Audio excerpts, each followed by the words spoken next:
And I think we can get started. So, welcome to all of you. I'm Professor Ben Young from the Anthropology Department, and I've also been involved with this amazing Black Lives Matter collective.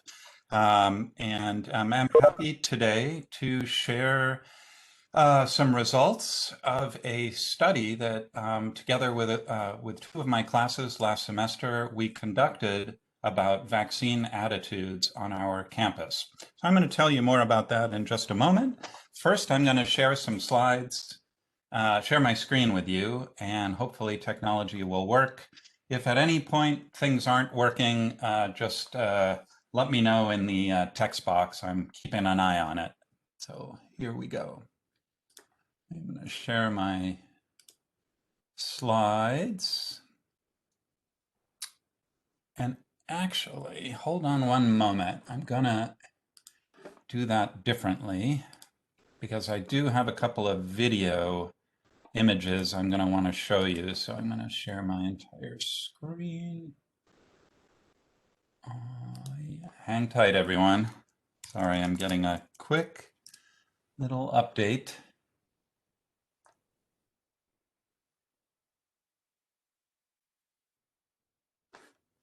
All right, now it seems to be working. Sharing my screen.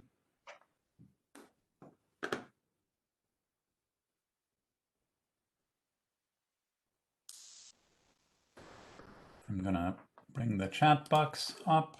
All right, one more time. I just want to make sure. Can you all see my slides reasonably clearly? Great. Okay. I'm really happy to be here. It's really a pleasure to be a part of all of the exciting events that are happening this month for Black History Month, and especially around Black Lives Matter at school. I want to acknowledge a couple of people before we get started. Oops, hold on. Let's see. There we go. Oop. Yes. So much of the work that I'll be sharing today was undertaken last semester in two classes that I taught, both anthropology classes. One was a research methods class that all of our anthropology majors have to take. It's a tough class.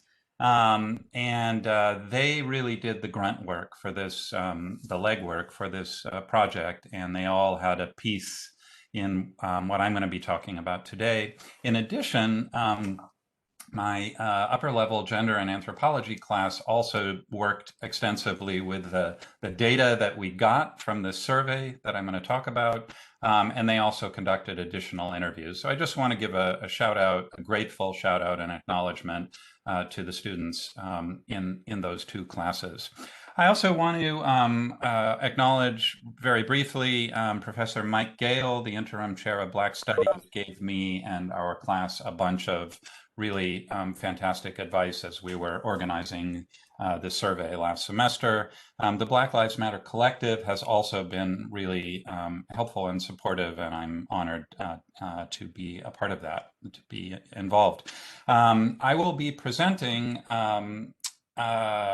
together with my former student, Melissa Frasco. Melissa actually can't be here at last minute. She had a work obligation. However, she's very generous, and she recorded her presentation late last night, and it's great, and we'll watch it. And so she'll be here in that way.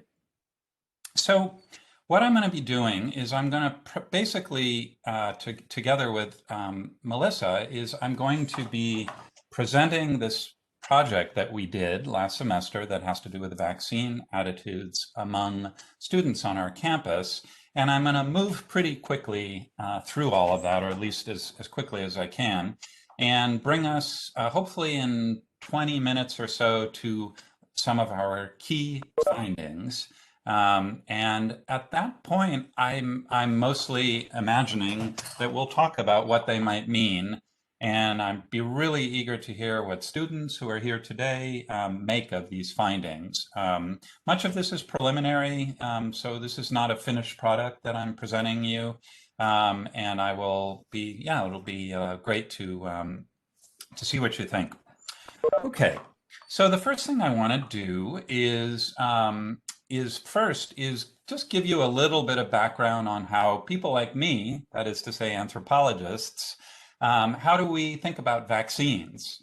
And I wanted to call to your attention, if you didn't know, it's a little plug for my discipline, that anthropologists have been studying vaccine preparedness and how vaccines are introduced into societies for a long time, and doing a lot of really excellent work on it that is very inspiring and very relevant for today.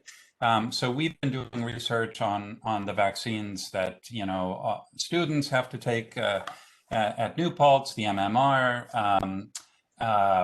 research to develop HIV/AIDS vaccines, which still are not approved, but there are many clinical trials going on. Anthropologists, medical anthropologists have been involved in seeing why people participate in clinical trials for an HIV vaccine, and older studies about cholera, hepatitis, dengue fever, Ebola more recently, influenza, tuberculosis, and Zika, and others, frankly. The point here is that anthropologists have been looking and interested in how societies prepare for and think about vaccines as they're introduced. For those of you who aren't familiar with anthropology, it's a people-centered approach. So I have a background in public health. I'm trained as an epidemiologist, but as an anthropologist, the question isn't about, do the vaccines work? The question is, how are vaccines understood by real people going about their everyday lives? That's the orientation conceptually that we have in anthropology. And there have been a lot of just really great work coming out recently. And for those of you who are really interested in this, or if this talk turns you on, I want to call your attention to the Vaccine Confidence Project. You'll find it easily enough if you just type it in Google. It's arguably the most important social science portal for looking at vaccine perceptions around the world right now. And of course, the focus these days is on the COVID-19 vaccine, but it goes way beyond that. And it's really an amazing project. And its director is an anthropologist named Heidi Larson. Although it has historians and sociologists and a bunch of other people involved in it as well.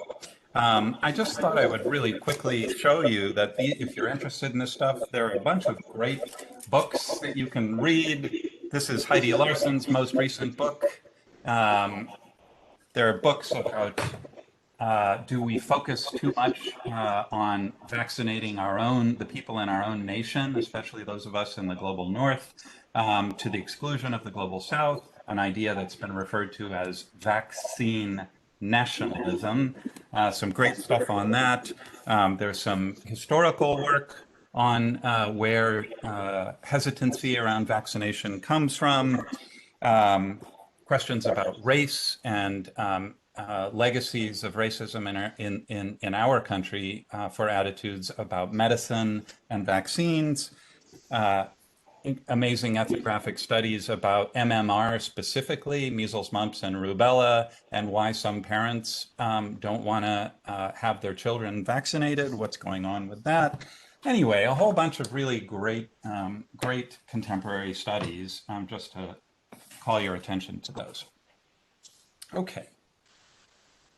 So very briefly, anthropologists and social scientists who study vaccine attitudes, what are the kinds of things that we're interested in? So very briefly, I want to just review them just in real quick way.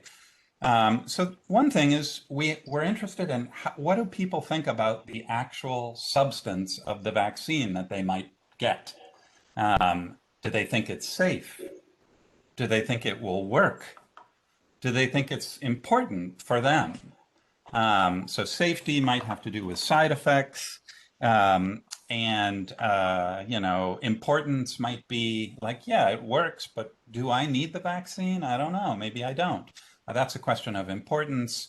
And so Right, so questions about the vaccine itself. Then there are questions about, let's say, vaccination, not the vaccine itself, but the policies that have been developed. And do people, uh, you know, for example, in the context of a COVID-19 vaccine, will a vaccine be perceived to be affordable, easy to access without losing wages or taking public transportation or risking infection? Will it be provided in a place that feels safe? These are questions that social scientists would be interested in. Um, Sorry, one moment. Then, of course, we're all these days increasingly interested in sources of information about vaccines. Where do people get their information? Do they get it, from family and peers? Do they get it from Facebook? If you're from Latin America, certainly your family has a WhatsApp group. Maybe that's where you get information. Do you get it from health workers? Do you get it from your priest? From your rabbi, from public authorities, from the president of your university, or other social influencers? These are crucial questions to understand vaccine attitudes. We need to understand where people are getting their information. Finally, we're interested in ethical considerations about who should be targeted. Now, to be clear, when I say ethical considerations, I don't mean that we're bioethics philosophers. That's an interesting thing to do. I mean, we enter into this as social scientists who are trying to figure out how ordinary people uh, make sense of the priorities. Who should be vaccinated first? And this, of course, is a very real, timely issue for us these days. Those of us, who are teaching on campus, for example, in the state of New York, we qualify under the New York State government's Phase 1B to be vaccinated. Well, it's interesting as social scientists to ask how people feel about that. Do we feel like we should be prioritized, or should we be further down the line or further up? So this gives you kind of a glimpse of the range of social science questions that we ask about vaccines.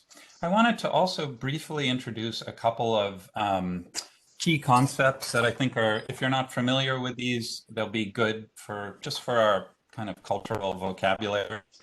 So one of them is this public health term, uptake. And public health professionals use the concept of uptake, you may have heard it, in a particular way, which is, do people adopt a new medicine or technology or vaccine? How readily do they take it up once it's available? Do they do that, quickly? Are they early adopters, or do they take a while? Are there obstacles to uptake that might have to do with access or attitudes? And a little bit later in my talk, I'll come back to this concept of uptake, because as it turns out, it has a little bias, the concept of uptake. Probably most of you are familiar with these ideas of vaccine confidence, right? Do people trust a vaccine? Are they enthusiastic about it? Also concerns about vaccines. These days, the term that's usually used to talk about concerns is hesitancy, vaccine hesitancy, or who are the vaccine hesitant people? And then finally, I think a group that's been getting a lot of attention are the so-called anti-vaxxers. That is, people who are vehemently opposed to vaccines. And that's really a story for another day. I'm not going to be talking about anti-vaxxers today. Based on what we know, that is a really quite a small minority of the US population. The going estimate is it's 2 or 3% of people who are vehemently opposed with some kind of accompanying ideology against vaccines. They're getting a lot of attention, and it's important for us to talk about, but it's not the focus of my talk today. Although when we get to the Q&A, we can talk about them if you want to. Okay. Actually, let me just do a quick pause. I want to make sure everyone is still hearing and seeing my slides and my presentation. Can you just type in and let me know? Great. Good. Okay. Thank you for that. So I'm still warming up to the whole experience here of talking to my screen. All right. So we've talked about that. Oops. Sorry about that.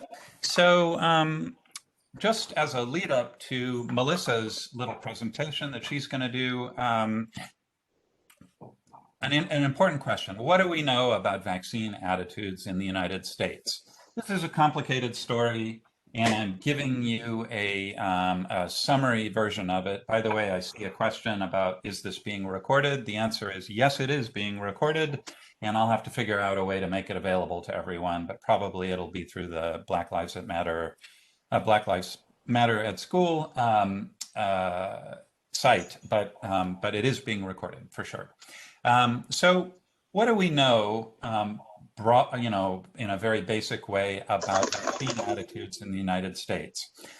Well, one thing we know, there are a handful of surveys that every few months for many years now have been asking different, big representative samples of citizens in the United States, would you, if a new vaccine became available and if it's approved by the government as safe and effective and it's being recommended to you, would you take it? And just generally speaking, very broadly speaking, and before COVID, our overall rate of acceptance was pretty high. It was somewhere around 3/4 of US citizens, that was the going estimate, would be up for taking advantage of a new vaccine. And in the public health world, we've always felt pretty good about that number, roughly 77% or 3/4, because that's high enough to achieve herd immunity for most of the infectious diseases that we're concerned about. Now, as most of you know, and this is a complicated story that I'm really condensing and oversimplifying, in 2020, we saw, obviously with COVID upon us, we saw those rates of acceptance and enthusiasm for vaccines go down. And there are different polls, there were in 2020, there still are, that get a range of different results, but they're all lower than 77%. The range is somewhere between 40 to 70% right now in February of 2021. And of course, to the public health establishment, that is a big concern. On the graphic that I have on the right side of my screen, this, I should say, this is from 6 months ago, and that's intentional. I wanted to have this be one particular poll that was conducted well before we had an actual vaccine approved and ready to happen. So it was hypothetical when this poll was done. And you can, hopefully you're all kind of having a quick look at it. You can see that there are some significant differences in terms of gender, in terms of race and ethnicity, in terms of educational attainment, in terms of political leanings, in terms of religion. For now, we're not quite going to get into this. We will certainly later on in our talk today. I just wanted you to take a minute and try and take in what you see in this graphic. And we're going to get into this later on. So right now, let's do Melissa's presentation. And I'm going to, hopefully, technology is going to work for us. Let's see. Hang tight, everyone. Cross your fingers.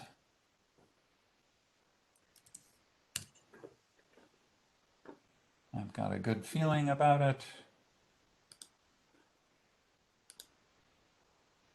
Do me a favor and let me know. Hi, my name is Melissa, and I am a recent SUNY Pulse graduate. Hold on. I graduated with majors in sociology and Spanish and minors in Latin American. Were you able to? Yeah, you can hear her. No, hold on. Let me have this work right. I apologize.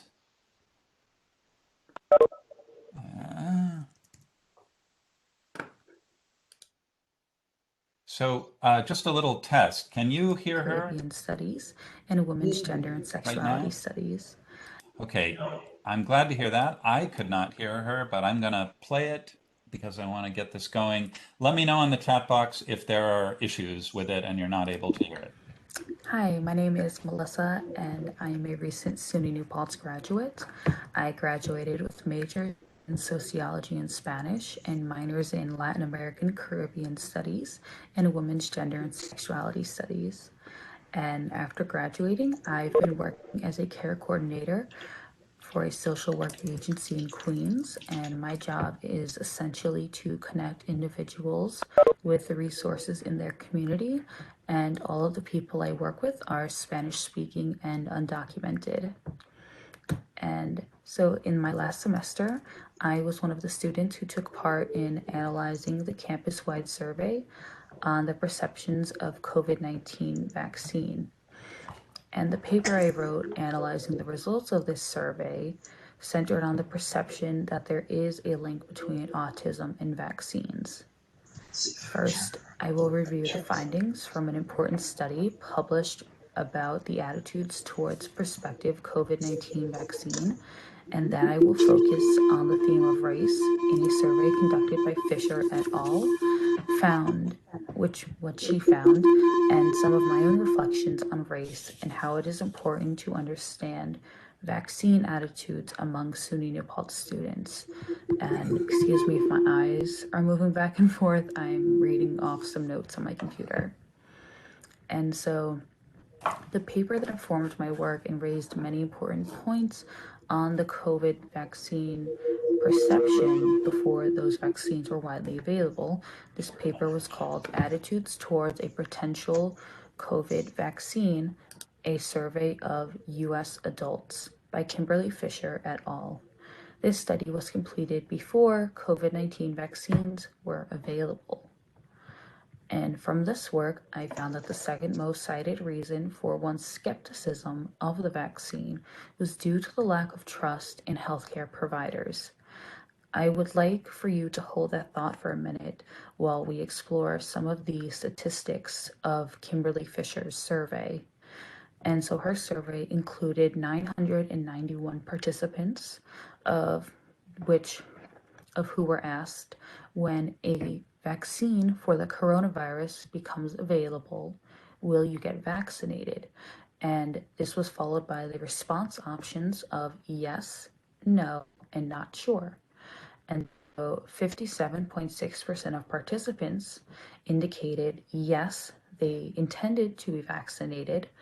31.6% were not sure, and 10.8% said no, they did not intend to be vaccinated. And so participants were taken from the Northeast, Midwest, South, and West of the United States, with a majority being from urban areas, with few from rural areas. Those in rural areas were most likely to say no or not sure to the question if they would be willing to be vaccinated. And to quote Fisher, in addition, these differences, participants who responded not sure were more likely to live in the South or West and to believe that they were at a less personal risk for the coronavirus, despite providing lower ratings of their overall health. Participants who responded no were more likely to live in rural areas. And so factors independently associated with vaccine hesitancy included those who were young, female, Black, Hispanic, and having lower educational attainment, lower household income, or larger household size, and also being less likely to reported of having received an influenza vaccine in the past year. And so I would like to touch on this specific piece of information here on what does this finding tell us and what does it not. And so what this study is telling us, in the case that someone who answered no or not sure to the question above tends to be Black or Hispanic. This study is not attempting to make generalizations about Black individuals. And to me, as a sociology major, someone who is very interested in the topic of race, I think that race is playing an important role here. In my opinion, the most important things to come out of this pandemic is the blaring health disparities that Black people face, which are amplified by the pandemic. This work is telling a complex narrative of why Black individuals may be less likely to accept a COVID-19 vaccine. This response becomes more clear when we start to realize why this distrust exists and due to the past treatment of Black and brown bodies in medical settings. And I don't believe that anyone has to be a medical provider or a someone who studies race to be aware of these types of experiences. To go further into this, we have the evidence of the historic mistreatment of Black bodies. For example, the horrific Tuskegee syphilis experiment, where rural Black men were not given a treatment for syphilis despite it being widely available at the time, and people were aware that this was a treatment for syphilis.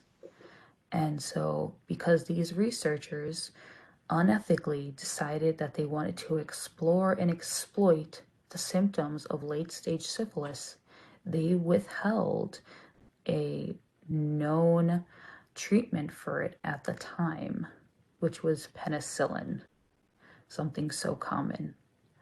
And in more recent times, we have celebrities such as Serena Williams, a famous tennis player who almost died in childbirth after having a normal C-section. She shared her ordeal with her birth story to bring awareness to how Black women are treated in the medical industry and how it is not the same experience of white mothers. And although these types of concerns seem to be coming up more often, they have existed for a very long time.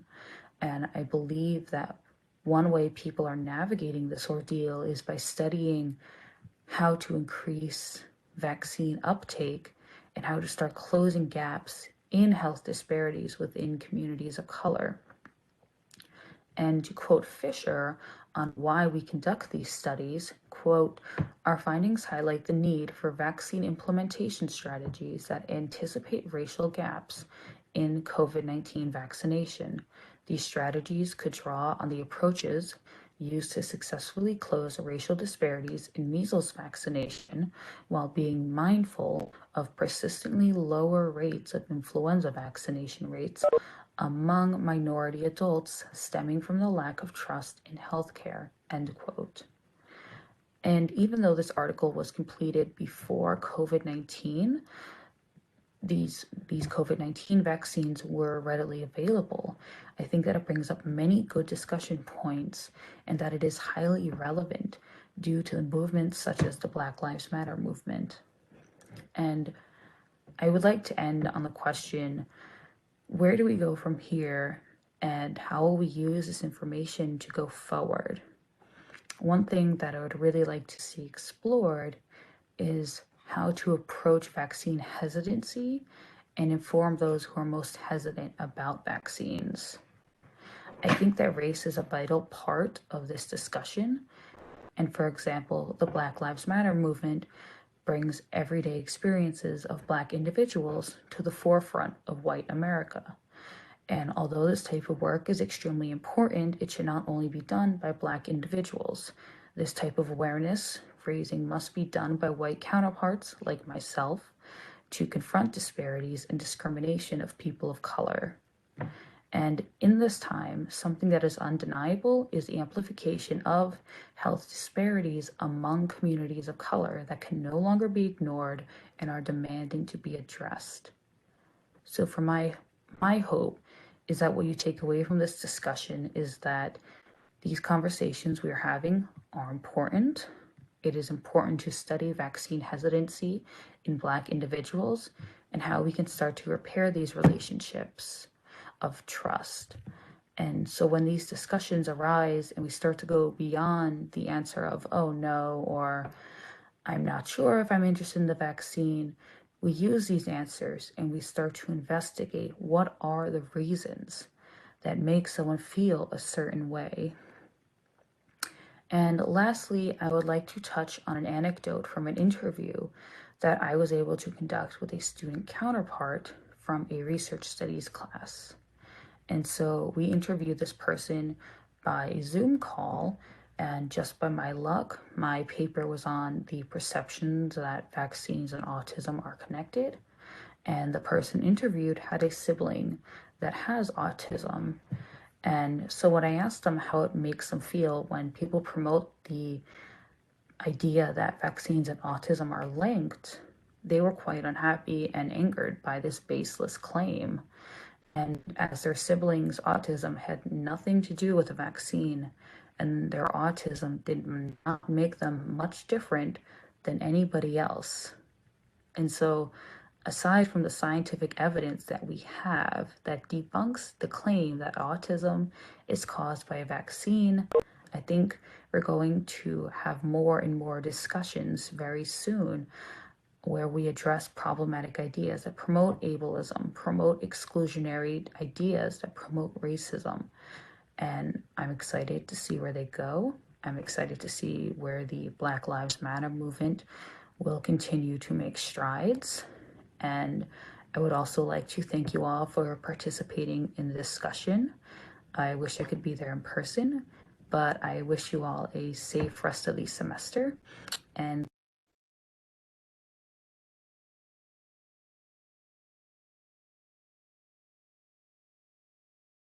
All right. Thank you so much to Melissa.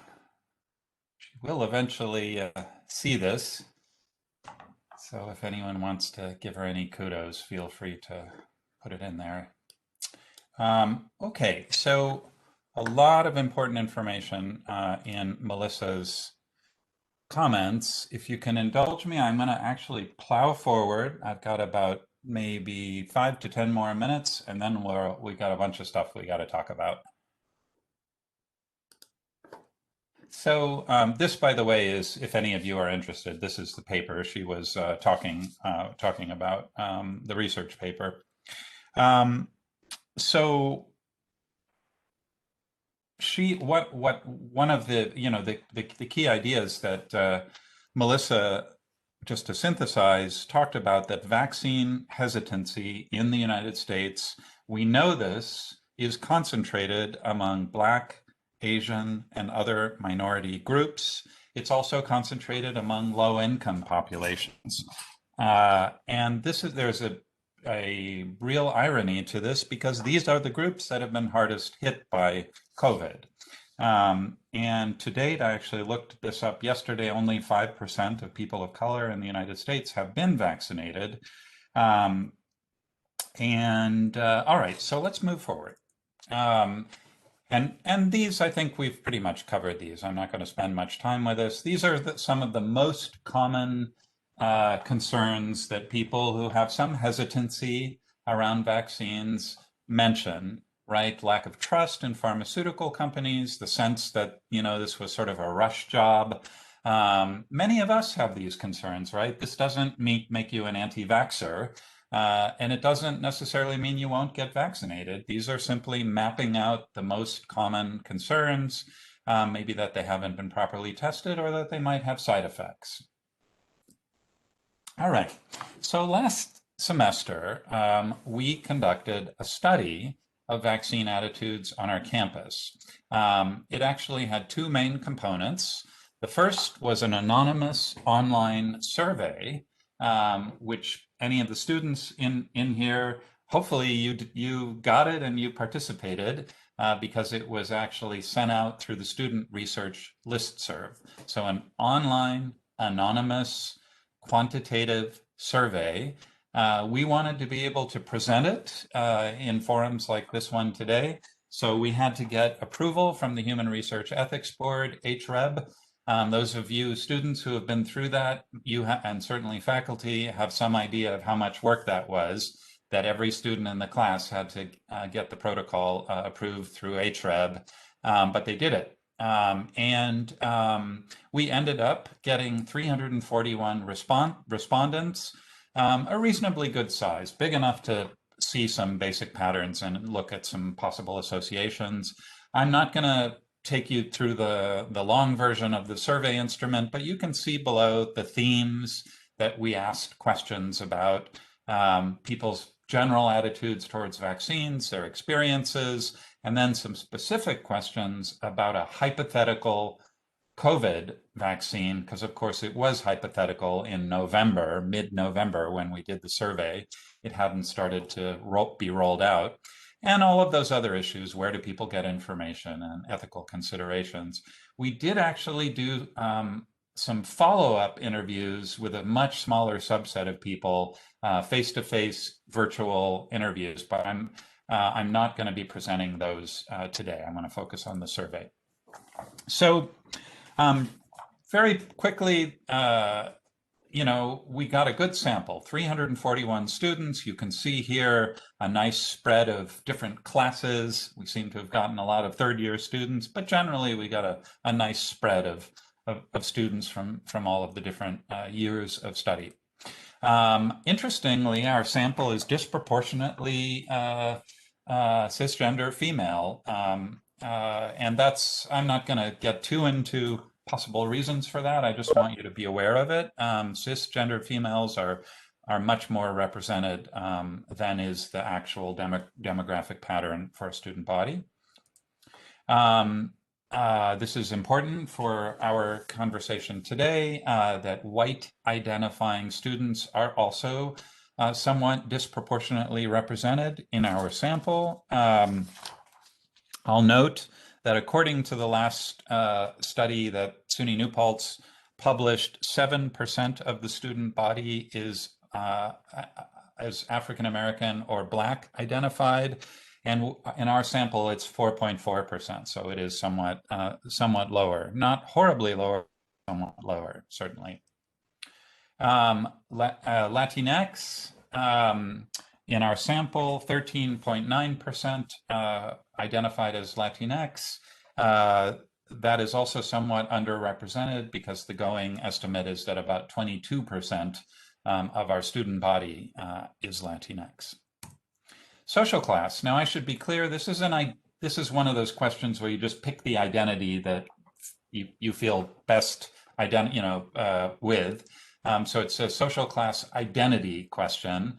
And perhaps this won't surprise many of us that, nearly half of our respondents identified as middle class, but plenty of students who identify as working class as well. Political sensibilities, this to me looks pretty much like what we might expect from a survey conducted among New Paltz students. Certainly fits the stereotype. Lots of progressives and liberal and some centers, and let's not forget that there are some politically conservative students on our campus too, and they deserve our attention, our consideration. All right, so before I get into the final chunk of my presentation, which is giving you some key findings for us to discuss, I want to just kind of tell you how this analysis works. And I don't want to go off the deep end in technical jargon. So the basic thing that we're looking at is, do enthusiasm and hesitancy around a hypothetical COVID vaccine, because it was hypothetical last November, those attitudes, enthusiasm and hesitancy, do they vary by race, ethnicity, gender, and class? So before I can show you the results, I need to say a little bit more about what do we mean by enthusiasm and hesitancy. So for enthusiasm, that's based on a specific question we had on the survey instrument, and you can see it right there. It was one of those statements, we've all seen these on surveys, where you're given a statement and you have to rate your level of agreement with it. So this statement was, once a safe and effective vaccine is widely available, I plan to get vaccinated as soon as possible. And if you're a quantitative survey nerd, then you know what a 5-point Likert scale is. But the rest of you, it's just, agree, disagree, strongly disagree, etc., on a 5-point scale. And if they chose either they agree with that statement or they strongly agree with it, we counted them as more enthusiastic. And anything else we encountered, counted as less enthusiastic. For hesitancy, we measured hesitancy in a kind of a different way. We had some specific questions about how concerned is the person about the short-term side effects of a hypothetical safe and effective, COVID vaccine. How concerned are they about long-term side effects, maybe toxic substances in the vaccine itself, or maybe that a concern that the vaccine could actually give them the symptoms of COVID. And we measured all of these things and had a complicated point system. And if they had a lot of points, we considered them more hesitant. And if they had fewer points, we considered them less hesitant. So I'm happy to talk methodology with anyone who really wants to, but this at least gives you some glimpse, some basic idea of how we measured enthusiasm on the one hand and hesitancy on the other. All right, so overall, our sample, 341 SUNY New Paltz students, you can see a key finding here is that 3/5, 62.1% of the students in our sample are enthusiastic for a hypothetical COVID vaccine. 62.1% is actually right in the middle of that. Remember in the earlier slide, those national figures between around 50% and 70%. It seems that at least in November, our student body was pretty typical as far as their enthusiasm for a vaccine. Hesitancy level. Another key finding, about a third of our students were hesitant.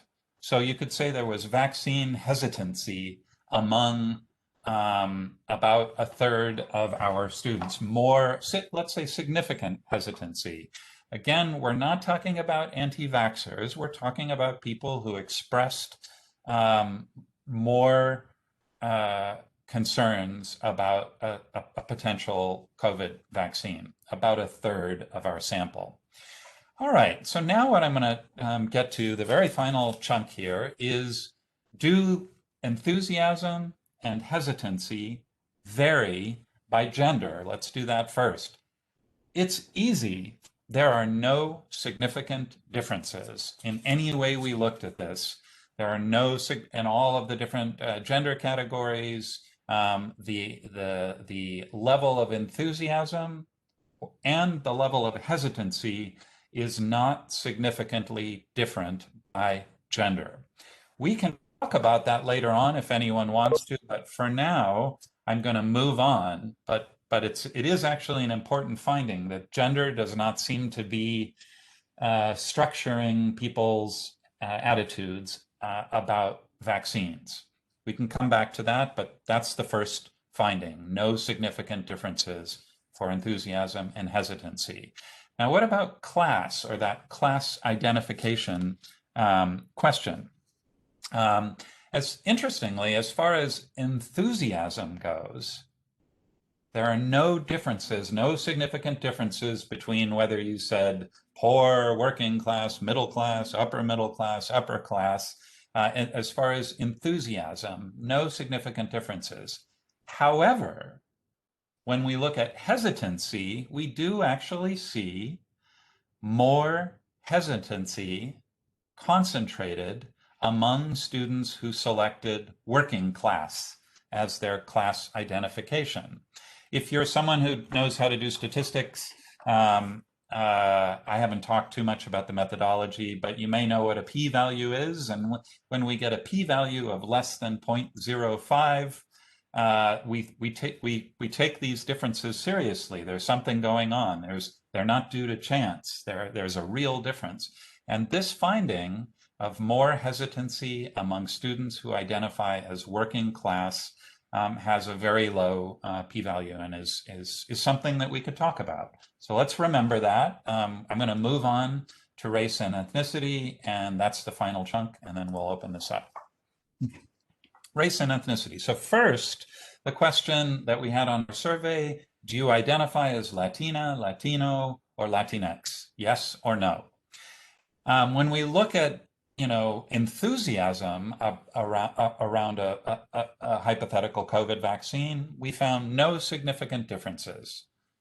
In other words, people who identify as Latinx people who don't identify as Latinx have more or less the same level of enthusiasm as people who do. But when we look at hesitancy, we find a significant difference. Specifically, we find that people who identify as Latino, Latina, or Latinx report more hesitancy, a lot more hesitancy, actually. 47.8% of our sample of students who identify as Latinx have expressed more hesitancy, whereas among the rest, non-Latinx students, that rate was about 30%, 29.5%. So that's another thing for us to talk about. Finally, and this is the very last piece, and I think this is the most important and possibly the most provocative part of my presentation with Melissa, because she touched on all of this as well. We find significant differences when we actually look at the racial identification categories, African American, Black, Asian, white, or other. We find significant differences across the board, which is to say, first, enthusiasm. A key finding that enthusiasm for a hypothetical safe and effective COVID vaccine is significantly lower among students who identified as African American or Black.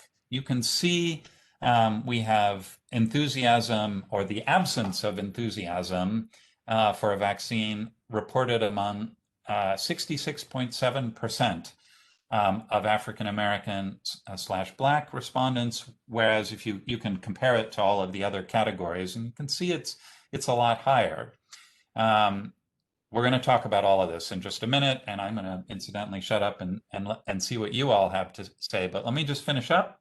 I also took the liberty of looking at, if we just even simplify the data even more and just look at comparing, white identified respondents with everyone else as far as enthusiasm for vaccine, actually the effect is still there. It's very strong. You can see that non-white respondents are less enthusiastic, reported by 50.9% versus 35.3%. In other words, enthusiasm is significantly lower among students who did not identify as white. My last slide is for hesitancy. And once again, we see a significant difference here. And I'm sorry to impose all of these numbers on you, but hopefully you can see here that hesitancy is lower, significantly lower among students who identify as white. And I think that, so we have a lot to discuss. I think that given that, the theme of this month and that this is coming out of Black Lives Matter at School, maybe what would make sense is if we open this up. I'm going to stop sharing my screen. If we open this up, and of course we can talk about anything. We've got about 15 or 20 minutes if we want to use it all up. But I would welcome any comments. I guess possibly we're a big enough group that we need to have a system for whether you're going to unmute your mic. But maybe what would be good is if people want to type in responses, or if you want to raise your hand or even just say in the chat box you have a comment, maybe that's the way to go. But I'll just tell you, I'm really interested in what you think about the three sets of findings: that students who identify as working class have more hesitancy, students who identify as Latinx have more hesitancy, and students who are non-white have less enthusiasm and more hesitancy. I'd love to just hear what you think. Stuart, since you went first, if you'd like to unmute, please feel free to, and tell us what you think. Hi, it was nice to meet you and a nice lecture, by the way. I just wanted to say that when it comes Let's down see. to Stuart, if you can hear me, I'm hoping you'll unmute. Go for it. wait, you can't hear me Yes, now I can. Great. now? You're good. Okay, cool. I just want to say it was nice to meet you and nice lecture, by the way. But I want to touch on the topic about the kind of the maybe like the reasons why the numbers shift from people that are identified as white when it comes to like acceptance rates towards vaccination as opposed to people that are identified as black or Latinx. I feel like a lot of that comes from the core of how the government and the country itself kind of like reacts and feels towards certain groups of people, especially when it um aid, when it comes down to, let's say, housing, interests in all interests, reactions to the problems of certain groups of people. And because coming from a black, personally talking about myself, coming from like a Latinx background, um, the reactions from the government in terms of aid towards us, it always feels either late or just absence, if not at all. So I feel like just that alone kind of increases the distrust that we have towards the government, which is just like makes us like process the thought of a new vaccine as, well, I don't trust the government. I'll just wait and see what happens down the long run. And I feel like that's kind of where a lot of the numbers kind of like a little explanation behind why I think the numbers say what it say. And yeah, that's about it.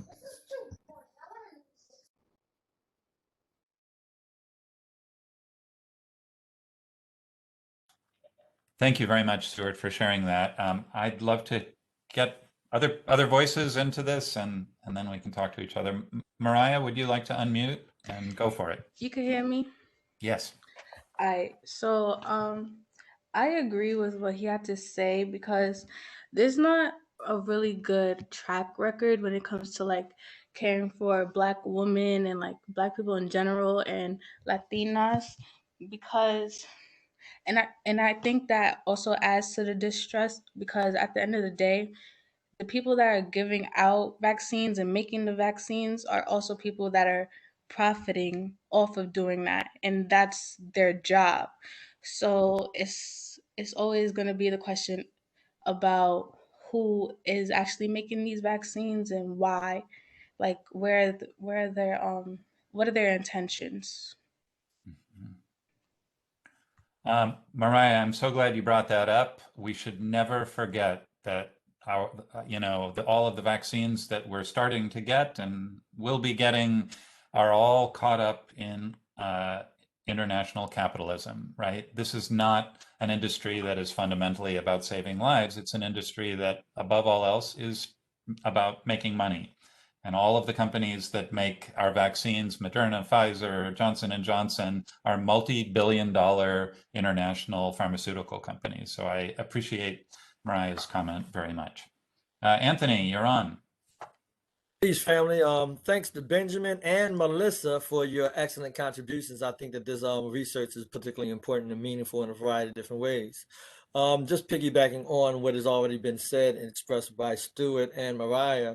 Yes, racism is real in America. I mean, it's important for us to understand that one of the prior to this particular pandemic, the original pandemic that is argued by many, particularly within these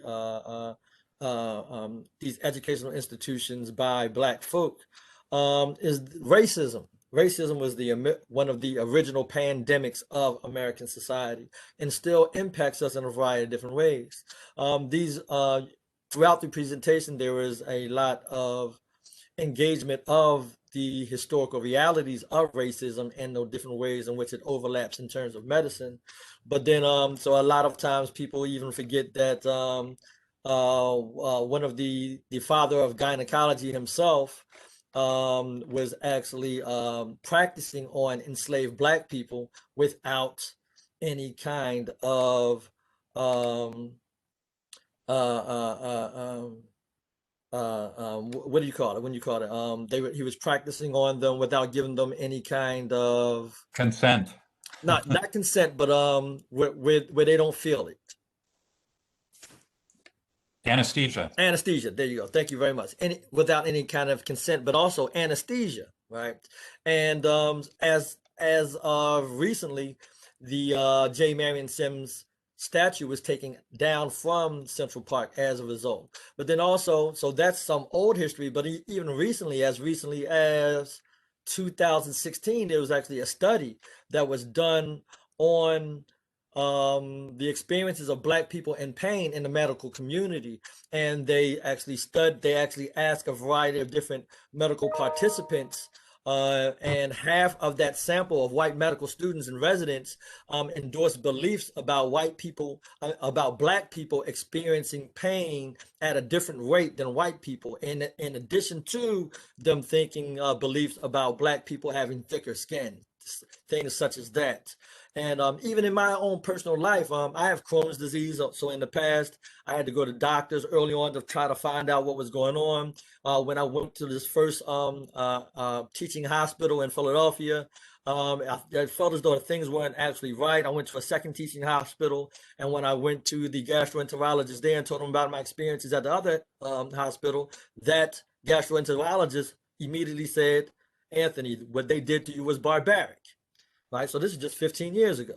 But even when we look at the medical community, it's talked about in a variety of different ways, where they privilege white space. And remember, this racism is particularly real. So then even in terms of in the medical community, they take this thing what's called the Hippocratic Oath, right? So he's from Hippocrates. Hippocrates is supposed to be the father of medicine, right? But if you go back in ancient Greece and read the works of Hippocrates, Hippocrates says that he studied underneath of Black folk in Africa, right? But that is not included in the things that they are studying right now, right? So there are different ways in which this racism expresses itself to this day. And I think that in part leads to a lot of issues that are going on with respect to vaccination hesitancy that is being expressed in a variety of different populations, particularly the Black community that's going on today. And we need to engage this it's a multi-level engagement. Right? And so it's engagement in terms of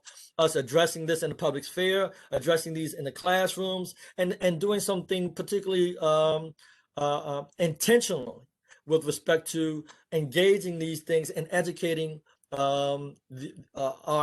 our constituents, our community as a whole, because also what is going on right now, there's been a study that actually showed that vaccination rates, particularly when I went to look at Maryland and Maryland right now, when you look at white communities in Maryland, as of now, the vaccination rates in those communities are around 12 to 15%. But when you look at Black communities in Maryland, as of now, they're around 8 to 6%. So you have these disparities still expressing themselves in a variety of different ways, and race is definitely a contributing factor, and it needs to be engaged.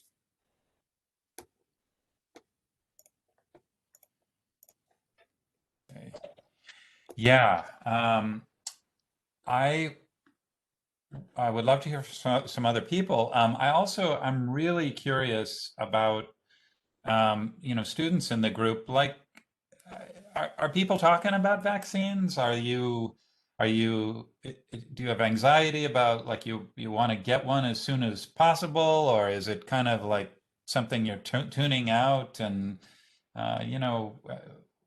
I'm curious. I'm an outsider to your social world, so I'm curious if you're thinking and talking about vaccination.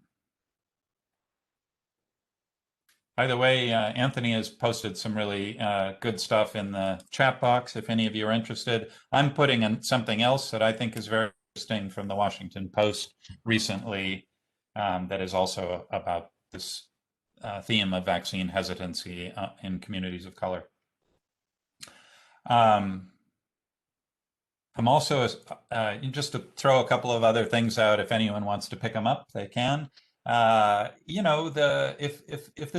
If vaccine hesitancy looks different in Latinx communities, which of course overlaps with Black communities of color, but if anyone has any particular insight about, maybe what's distinctive about attitudes around vaccines in Latinx communities, that would also be interesting.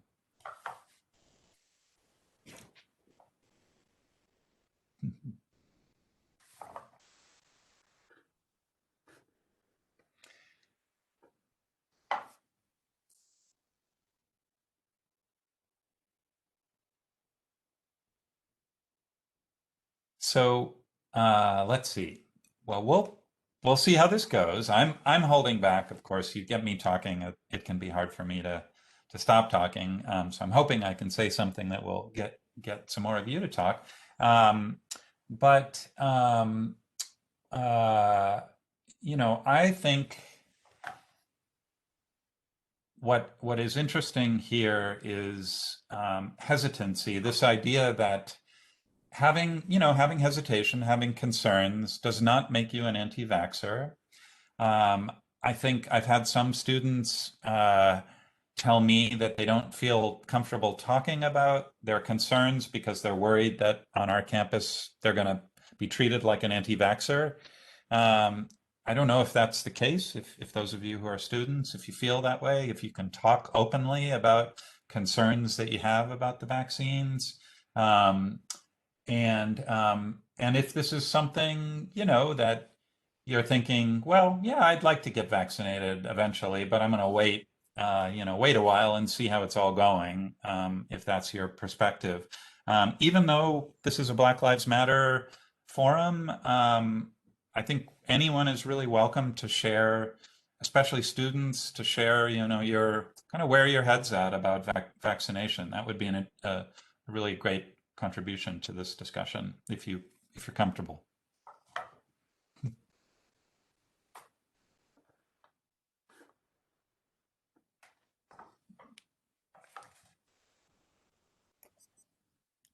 Okay, so if you don't mind, I'll fill up the space a little bit more. Please. I tried to encourage some other people to go ahead and jump in, but even myself, I myself have some hesitancy about getting the vaccine. At the end of the day, I will get the vaccine.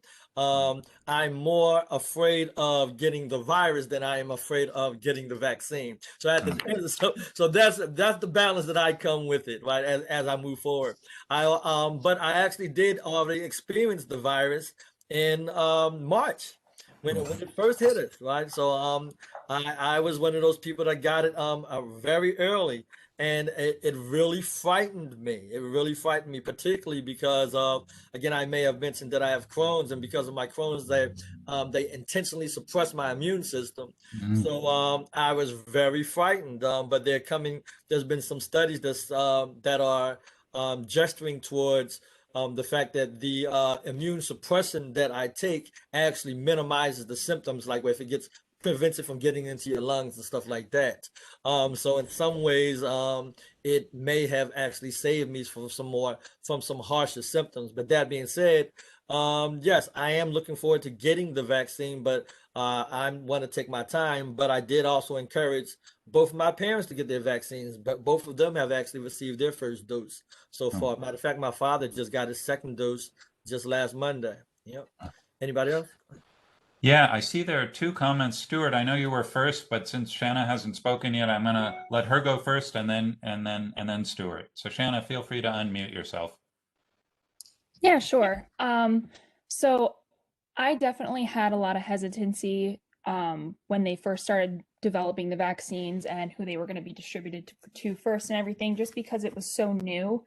But my profession and what I'm basing my life around is science, and I have too much faith in science to not believe that this is going to be beneficial for humans all over the world.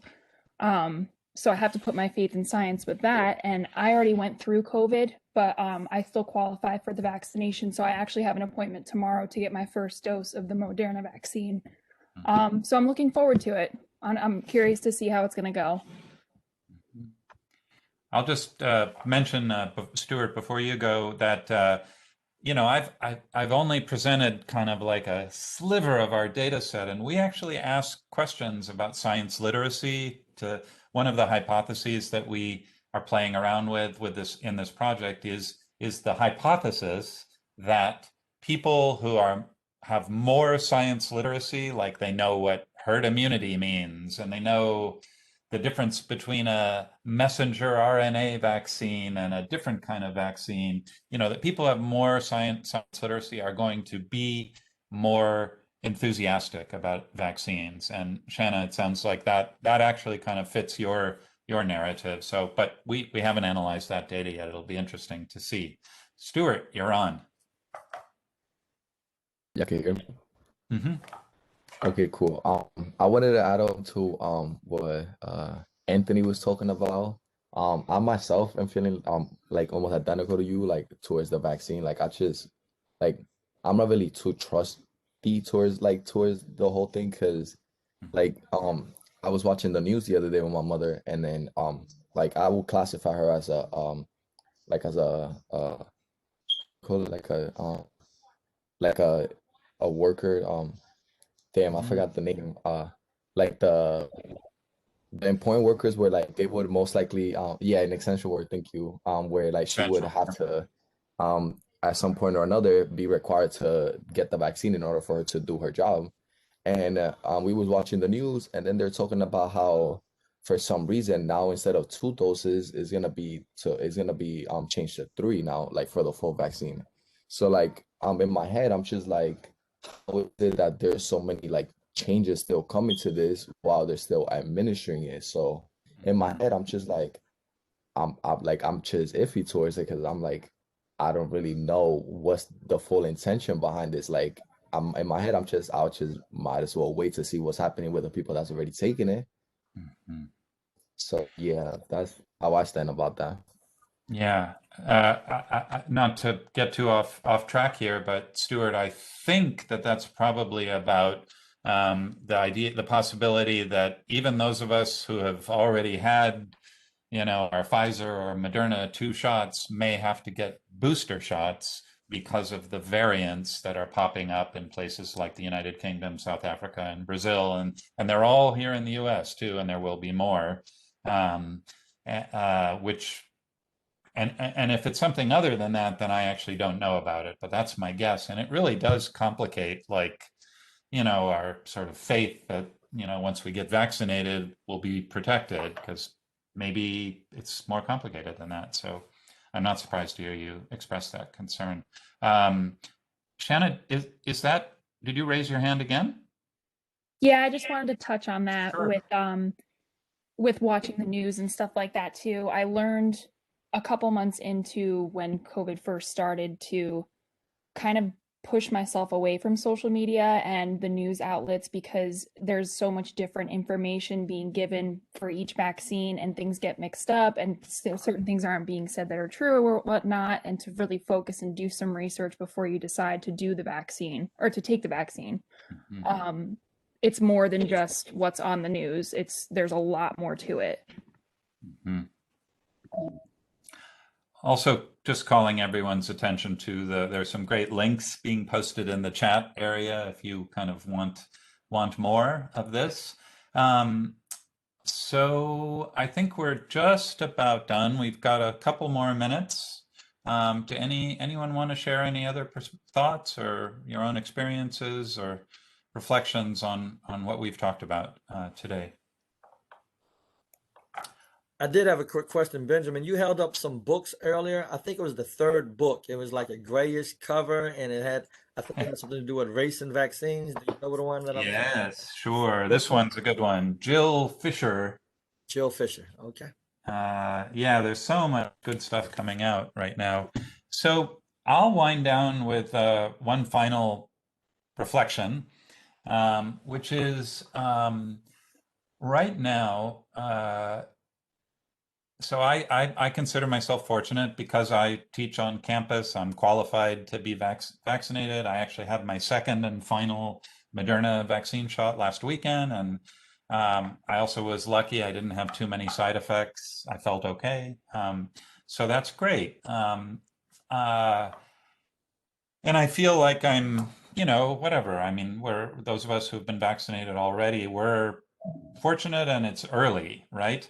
Um, and it still feels, most of my friends and colleagues have not yet been vaccinated. But there's going to be an interesting moment that I think may be 2 or 3 months from now, where the default assumption is going to be that people have been vaccinated, but not everyone will have been vaccinated. It'll just be a kind of a tipping, if you will. Um, and that is going to be an interesting cultural moment and a very risky, I think, vulnerable cultural moment, because we're going to be at risk of stigmatizing and judging implicitly people who haven't been vaccinated. Right now, that seems crazy because we're not there yet, but it's going to come pretty soon. And we already know that the people who are not vaccinated right now, which has a lot to do with access, it's not just attitudes, but access, are people of color. So there's a scary, troubling opportunity to stigmatize, to re-stigmatize people of color who haven't been vaccinated, that I think is a couple of months down the road. And I think that's something we're going to probably start talking about before the end of this semester. And I think that'll be a powerful and difficult conversation to have.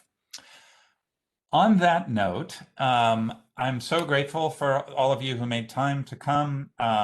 We'll figure out a way to make the recording available if you want to share it with anyone you know. I'm just going to paste in my own email address into the chat box. If anyone wants to follow up with me and keep in touch, I welcome that. And I think that's it. I'll hang out for a few minutes if anyone wants to make small talk, but I'm going to stop recording. And I thank you all for coming.